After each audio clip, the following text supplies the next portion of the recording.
අද අපි කතා කරන්න යන්නේ කංචදේව යෝධයා ගැන. ගිරිනම් ජනපදයේ මීඔය නම් ගමේ අබේ කියලා තැනැත්තෙක් වාසය කරා. මොහුට දේව කියලා ඉතා ශක්ති සම්පන්න පුතෙක් ලැබුණා. නමුත් මේ දේව පොඩ්ඩක් කොරගසන නිසා කංචදේව කියලා නම පට බැඳුණා. කංචදේව කොරගැසුවත් ඔහුට හොඳට දුවන්න පනින්න හැකියාව තිබුණා. ඒ කාලේ දඩයම කියන්නේ ඉතා සාමාන්‍ය දෙයක්. ඉතින් දඩයමේ ගියපු කංචදේව මුවෝ ගෝන්නු වල්ලූර වැනි සතුන් අල්ලා තමාගේ හිස වටා කරකවා පොළවේ ගහලා මරා දැම්මා. ඒ වගේම කංචදේව යෝධයාට මේ සතුන්ට වඩා වේගෙන් දිවීමේ හැකියාව තිබුණා. ඒ විතරක් නෙමෙයි කංචදේව යෝධයා කඩු ශිල්පයට වගේම දුනු ශිල්පයටත් බොහොම දක්ෂයෙක්.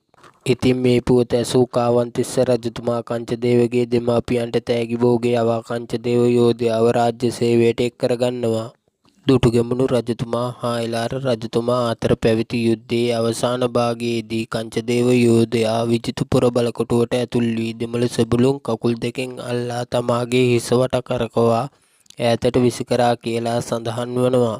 යුද්ධය අවසන් වුණාට පස්සේ දුටුගැමුණු රජතුමා කංචදේව යෝධයාට විශාල තෑගි භෝග දුන් බවත් කංචදේව යෝධයා ජීවිතයේ ඉතුරු කාලය පින් දහම් කරමින් ධාර්මිකව දිවි ගෙවූ බවත් ඉතිහාසයේ සඳහන් වනවා.